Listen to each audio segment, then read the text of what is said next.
یہ فیمیلز کے لیے تو رول ماڈل ہیں ہی ہیں, یہ میلز کے لیے بھی رول ماڈل ہیں. اور مجھے افتخار عارف صاحب کا کلام یاد آتا ہے, ہمارے بہت ہی پیارے دوست ڈاکٹر حسن عباس نے یہ مجھے کتاب گفٹ کی افتخار عارف صاحب کی, انہوں نے چھپوائی بھی. میں 3 اشعار یہاں سے ان کی, یہ جو آج کی جو اسلام اور امت مسلمہ میں یہ جو 55 ممالک ہیں نا, یہ ان 3 خواتین کے تصدق ہے, ان کی ایفرٹس ہیں اس کے اندر. تو شاعر کہتا ہے, عجب ایک سلسلہ ہے خدیجہ فاطمہ زینب, وفا کے باب میں صدق و صفا کے باب میں صبر و رضا کے باب میں, واہ واہ, کیسا منور راستہ ہے خدیجہ فاطمہ زینب. طلوع حرف اقرا سے صدائے استغاثہ تک, ہیرا سے کربلا تک مشیت نے جو ایک خط جلی کھینچا ہوا ہے, اسی کا نور ہے جو دل بدل منزل بمنزل ہر طرف پھیلا ہوا ہے. رسالت کی گواہی ہو, ولایت کی گواہی ہو, امامت کی گواہی ہو, جو یہ کہہ دیں وہی میزان حق میں مستند مانا گیا ہے. خدیجہ فاطمہ زینب, گواہی میں تسلسل اور پھر ایسا تسلسل, آپ خود اپنی جگہ ایک معجزہ ہے. خدیجہ اور ابو طالب نے جس منزل سے ناموس رسالت کی حفاظت کی, یہ سارا معجزہ اس کی جزا ہے. یہ ہم جو آج بھی دنیا میں پہچانے گئے ہیں, لائق اکرام گردانے گئے ہیں, انہی کے در کا صدقہ ہے, انہی کی سب عطا ہے. خدیجہ فاطمہ زینب, عجب ایک سلسلہ ہے وفا کے باب میں, صدق و صفا کے باب میں, صبر و رضا کے باب میں, کیسا منور راستہ ہے خدیجہ فاطمہ زینب. میں آپ کے پلیٹ فارم سے آج یہ ضرور عرض کرنا چاہوں گا کہ ان ہستیوں کو سیکٹیرین باؤنڈریز میں مت سمجھیں. یہ امت کا بلکہ یہ گلوبل ہسٹری کا یونیورسل ہیریٹیج ہے. اور بی بی کے نام پر جس کی آنکھیں نم نہیں ہوتی, دل چھکتا نہیں ہے, ریویو کریں اپنی ہارٹ کی سٹیٹ کو. Are we Muslims, are we true lovers of رسول اللہ؟ بے شک بے شک. جس ہستی کی آمد پہ رسول اپنی نشست چھوڑ دیں صلی اللہ علیہ وآلہ وسلم, اور ان کا اکرام کریں, اور یہ تک فرما دیں فاطمہ میرے ماں باپ تم پر قربان. واہ واہ, امت کے لیے یہ راستہ ہے, امت کے لیے یہ ڈیسٹینیشن ہے, امت کے لیے یہ منزل ہے. ہم فضائل تو بیان کرتے ہیں, کیا فضائل کو انٹرنلائز کرنے کے لیے تیار ہیں؟ کیا بی بی سیدہ کا وہ احترام جو دین ہم سے تقاضا کر رہا ہے ہم ریئلائز کرتے ہیں؟ یہ وہ سوال ہے جو آج میں نے, آپ نے, ہم سب نے اس کے جواب کو ڈھونڈنا ہے اور ان ہستیوں سے جڑنے کا شرف حاصل کرنا ہے. بے شک بے شک بے شک. ناصر صاحب, اتنا خوبصورت ذکر, فاضل صاحب نے کوئی کسر نہیں چھوڑی جس طریقے سے انہوں نے بیان کیا.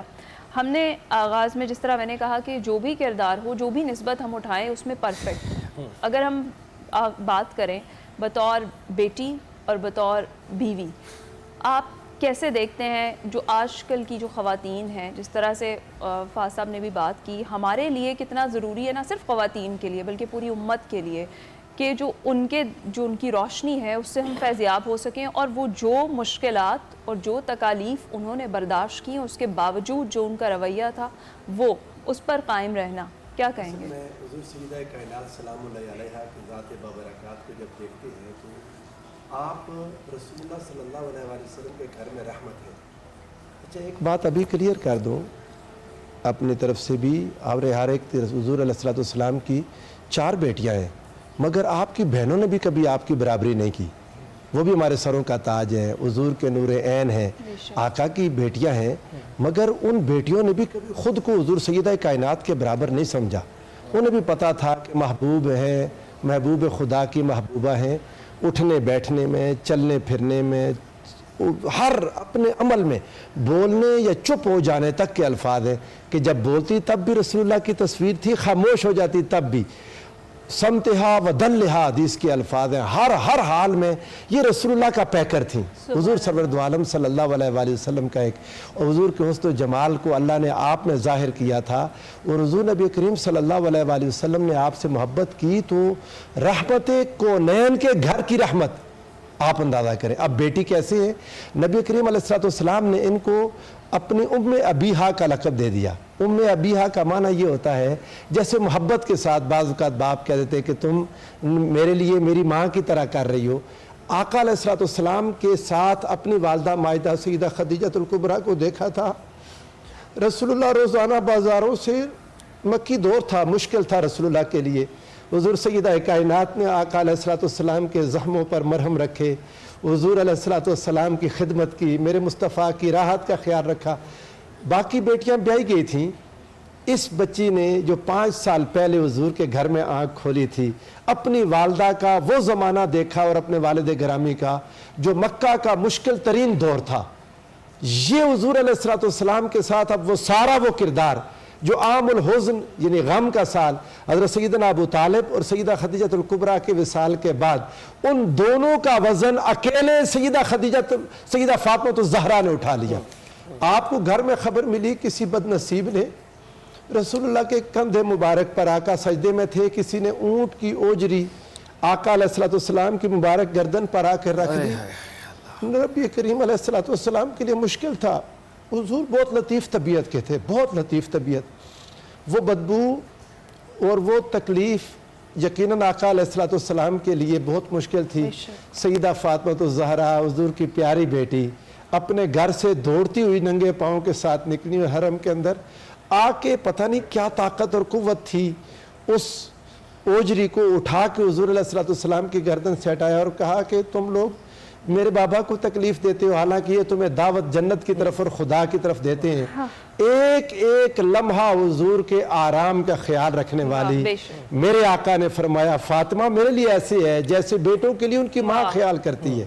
یہ بیٹیوں کو آج دیکھنا اپنے باپ کی راحت بننا حضور علیہ السلام کے لیے راحت بن گئی. اور جب بیوی بنی, بیوی کیسی ہے حضور سیدنا مولا کائنات, آپ ایک جملہ لے لیں, جو کل ایمان ہے ان کے ایمان کی حفاظت سیدہ کائنات کو بنا دیا. سبحان اللہ, سبحان اللہ. ناصر صاحب وہی موضوع ایسا ہے جس ہستی کا ذکر ہے, اتنا خوبصورت ہے نا, آپ کو روکنے کو دل چاہتا ہے اور ہم نے آغاز اس طرح سے کر لیا, لیکن علی ہم بھول گئے کہ ہمارے ساتھ سمرن بھی موجود ہیں اور کچن میں سمرن ہمارے لیے روزانہ کوئی نہ کوئی نئی ریسیپی جو ہے وہ بنا رہی ہوتی ہیں, ہمیں سکھا رہی ہوتی ہیں. تو ان کی طرف چلتے ہیں, ان سے جانتے ہیں کہ ان کا رمضان کیسا چل رہا ہے. سمرن کیسا آپ کا رمضان چل رہا ہے, کیا ریسیپی آج ہمیں آپ سکھا رہی ہیں؟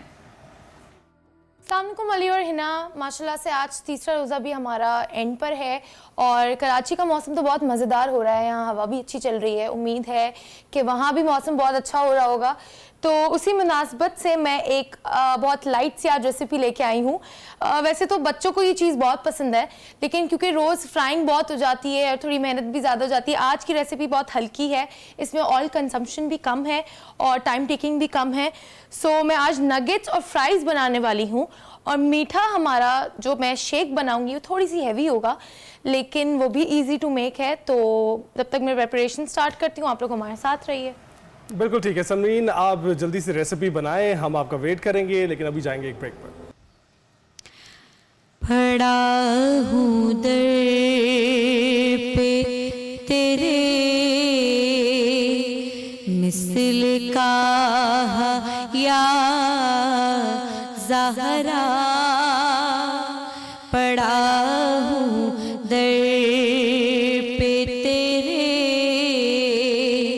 مثل کا یا زہرا, ملے فقیر کو خیرات جہاں یا زہرا,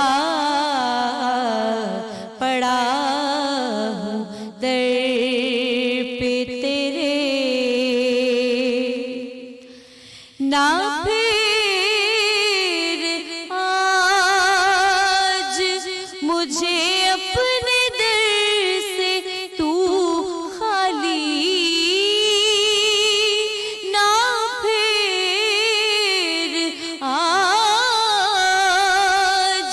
مجھے اپنے در سے تو خالی, کہ تیرے بابا ہیں شاہوں کے شاہ یا زہرا ملے فقیر کو خیرات جاہیا زہرا پڑا ہوں در پہ تیرے تو بادشاہ دو عالم کی ایک شہزادی تو بادشاہ دو عالم کی ایک شہزادی میں ایک غریب تیرے گرد راہ یا زہرا ملے فقیر کو خیرات جاہیا زہرا پڑا ہوں در پہ تیرے. سبحان اللہ. جزاک اللہ. پروفیسر صاحب، پروفیسر فہد، ہم سن رہے ہیں اور جب بھی ذکر ہو رہا ہے اسی طرح سے وہی اثر طاری ہو جاتا ہے اور ایک دل بوجھل سا ہو جاتا ہے. ایسا کیوں ہوتا ہے؟ آپ کو کیا لگتا ہے کہ ان کی ہستی میں وہ کیا طاقت ہے جو دل بوجھل کر دیتی ہے آپ کا؟ I totally understand. اب جس وین میں یہ سوال کر رہے ہیں کہ ہماری روحوں کے اندر ایک لانگنگ پیدا ہوتی ہے نا. بی بی سیدہ کائنات سلام اللہ علیہا، پنجتن پاک، ان کی ذوات مقدسہ اتنی بڑی ہیں کہ ہماری روح لانگ کرتی ہے کہ وہ ان کے قدموں کے اندر پہنچ جائے. تو وہ جب ذکر ہوتا ہے تو وہ جو یرننگ اور لانگنگ ہے وہ ہمارے دل کو دنیاوی طور پہ وہ آنسوؤں کے ذریعے سے مینیفیسٹ کر رہی ہے. ہمارے اندر وہ غم پیدا ہو رہا ہے کہ آج ہم دور ہیں، سیپریشن میں ہیں. اور آپ کی اس بات سے بی بی سیدہ کا جب وصال ہوا تو ہمارے مورخین اور مفسرین اور محدثین نے یہ روایات لی ہیں کہ مدینے میں اسی طرح کا غم طاری ہوا جیسے سرکار دو عالم کے وصال پہ طاری ہوا.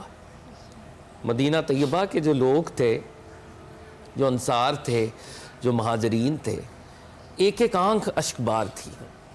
اور بی بی سیدہ سلام اللہ علیہا کا جو دنیاوی طور پر آخری وقت جس کو ہم کہتے ہیں، بی بی اسما بنت امیس، عظیم صحابیہ رسول، ان کو آپ نے کچھ انسٹرکشنز پاس آن کی کہ کس طریقے سے ان کے تجہیز و تکفین کے معاملات ہوں گے. حضرت علی المرتضیٰ کو آپ نے اپنی فائنل تھاٹس شیئر کی، اور ایک ماں کی ممتا کے اعتبار سے حسنین کریمین بی بی سیدہ زینب کے حوالے سے بھی کچھ انسٹرکشنز آپ نے دیں. اور جب آپ کا وصال ہوا، ہماری روایات میں آتا ہے امیر المومنین نے جب آپ کو دفن کیا ہے تو امیر المومنین حضرت علی المرتضیٰ حیدر کرار کی آنکھیں اشکبار تھیں، اور آپ نے حضور رسالت مآب کی بارگاہ میں سلام پیش کیا. فرمانے لگے، یا رسول اللہ صلی اللہ علیہ وآلہ وسلم، آپ کی بارگاہ میں میرا اور آپ کی اس بیٹی کا سلام جو آپ کے پاس تشریف لے گئی ہیں.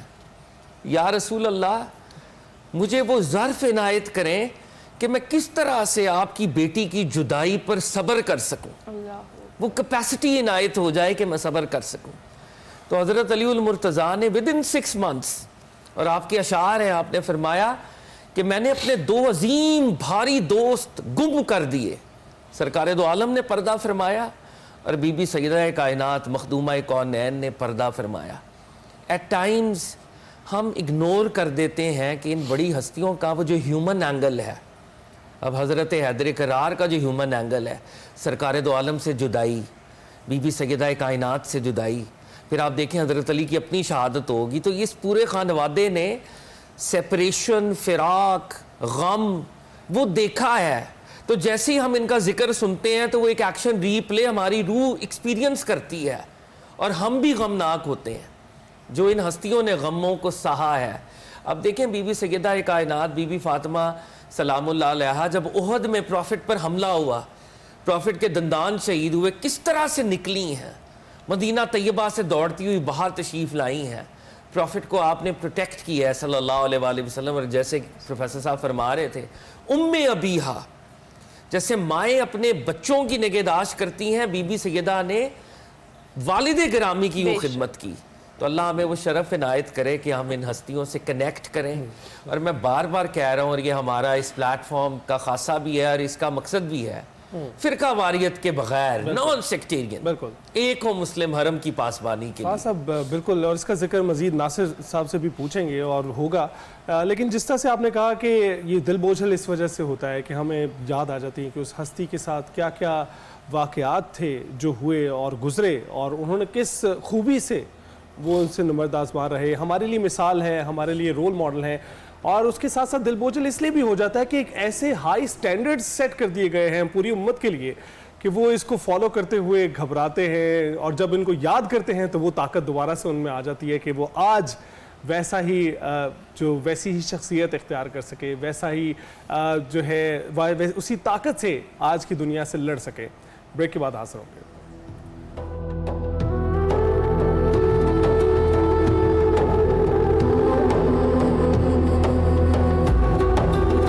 نگٹس استعمال کروں گی، سبروسو کے نگٹس. سبروسو کے ویسے بہت ساری ویرائٹی ہے فرائیڈ آئٹمز میں، اور آج ہم نگٹس استعمال کرنے والے ہیں. بہت ایزی ٹو میک ہیں اور یہ بہت کرسپی اور بہت مزیدار بھی بنتے ہیں، تو بچوں کو بھی آپ چلتے پھرتے بنا کے دے سکتے ہیں. تو یہ میرے سبروسو کے نگٹس آ گئے ہیں. آپ دیکھ سکتے ہیں اس کے کلر، اور یہ کتنا بالکل پرفیکٹلی میڈ ہے سارے نگٹس. یہ میرے فرائز ہیں، یہ میرے آلو کٹ ہوئے ہوئے رکھے ہوئے ہیں. ایئر فرائی میں نے پری ہیٹ کر دیا تھا، تو ایئر فرائی میں میں نے سب سے پہلے اپنا بٹر پیپر لائن اپ کرنا ہے.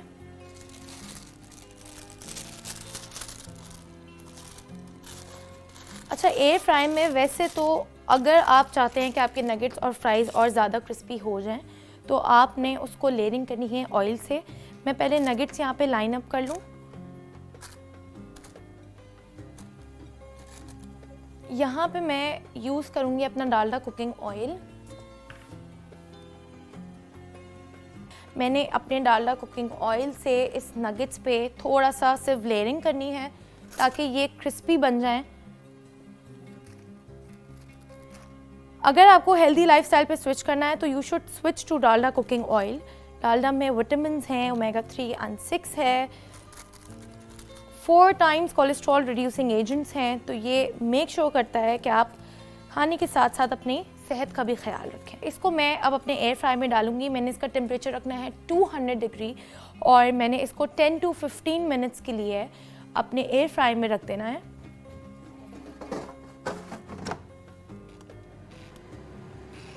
ٹھیک ہے، یہ میں نے 200 پہ سیٹ کر دیا ہے، اور یہ ودن 10 to 15 منٹس ہم چیک کریں گے. ایک اور ٹرک اور ٹیکنیک یہ ہے کہ جب آپ ایئر فرائی میں نگٹس، فرائز یا کچھ بھی فرائی کرنے کے آئٹم ڈالیں تو ہاف وے میک شور کریں کہ اس کو فلپ کر لیں تاکہ وہ اوپر سے بھی اور نیچے سے بھی برابر طریقے سے فرائی ہو جائے اور کوک ہو جائے. جب تک ہمارے نگٹس ہو رہے ہیں ہم فرائز میں تھوڑا مسالے کا مکسچر ڈال لیتے ہیں. اس کے بعد جب تک ہمارے فرائز ریڈی ہوں گے ہم اپنی ڈرنک ریڈی کر لیں گے. بس تھوڑی سی کٹی ہوئی لال مرچ ڈال رہی ہوں، اس میں تھوڑی سی کالی مرچ ڈال رہی ہوں، اور تھوڑا سا نمک ڈال رہی ہوں. آپ چاہیں تو سادے فرائز پکانے کے بعد بھی مسالہ ڈال سکتے ہیں، بٹ ایئر فرائی میں ڈالنے سے پہلے مسالہ اچھا سا بلینڈ ہو جاتا ہے فرائز میں. اچھا، میں نے فرائز پہ مسالہ لگا دیا. ڈرنک سٹارٹ کرنے سے پہلے میں اپنے نگٹس کو فلپ کر لیتی ہوں.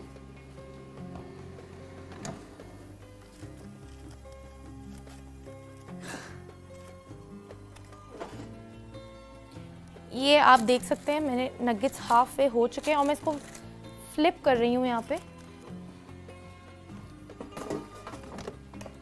ٹھیک ہے، جب تک میرے نگٹس ہو رہے ہیں میں اپنی ڈرنک کی پریپریشن سٹارٹ کرتی ہوں. ڈرنک کے میں پہلے انگریڈینٹس بتا دوں تو ہمارے پاس ہیں chia seeds, 3 to 4 banana sliced, cinnamon powder, دار چینی کا پاؤڈر جو ہوتا ہے، پینٹ بٹر ہے، ونیلا ایسنس ہے، اور کھجور ہے. کھجور کے اندر کی سیڈس میں نے نکال کے رکھ لی ہیں. بناناز میرے سلائسڈ ہیں.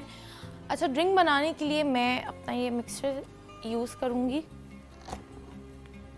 ٹھیک ہے، اور ہماری ڈرنک کو کمپلیٹ کرے گا آج نیسلے ملک پیک اور نیسلے ملک پیک کی کریم. Nestle milk pack quality guarantee کرتا ہے، اور کریم اس کی بہت گاڑی ہوتی ہے، کریمی ہوتی ہے، رچ اور اسموتھ ٹیکسچر دیتی ہے، and it is perfect for every drink and every dessert. اچھا، میں پہلے اس کے انگریڈینٹس ڈالنا اسٹارٹ کر دیتی ہوں. اچھا، نیسلے کا جو فل کریم ملک ہے یہ UHT ٹریٹڈ ہے، اور جرمز کا کوئی سوال ہی پیدا نہیں ہوتا کیونکہ